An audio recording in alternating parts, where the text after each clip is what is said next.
தொழில் ரீதியிலையோ உடல் ரீதியிலையோ ஒரு மனிதன் இன்னொரு மனிதனுக்கு உழைத்து விட்டாலோ அந்த உழைத்த உழைப்பை இல்லை என்று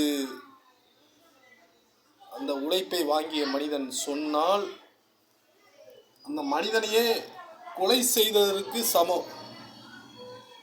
கடினமாக உழைத்த உழைப்பை குறை சொன்னால் குறை இல்லை, அது இல்லைன்னு மறுக்கிறாங்க. அந்த வேலையை நீ பார்க்கல அப்படின்னு மறுத்தா அதை எப்படி சொல்கிறதுனா அப்படித்தான் சொல்ல முடியும். அந்த மனிதனையே உழைத்த மனிதனையே கொலை செய்ததற்கு சமமான சொற்கள் அது.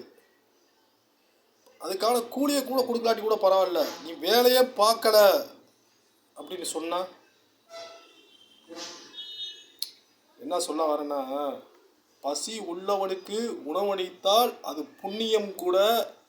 அந்த உணவுக்கு மதிப்பு உண்டு, அந்த உணவுக்கு மரியாதைகள் உண்டு. அந்த பசி உள்ளவன் அந்த உணவை அறிவான். அதே போன்று அந்த உணவு அளித்தவனுக்கும் மதிப்பு இருக்கும், அந்த மரியாதை இருக்கும். பசி இல்லாதவனுக்கு உணவை கொடுக்கும் பொழுது அந்த உணவின் அருமையும் தெரியாது, அந்த உணவை வழங்கியவனுடைய அருமை பெருமைகளும் அவனால் அறிய முடியாது.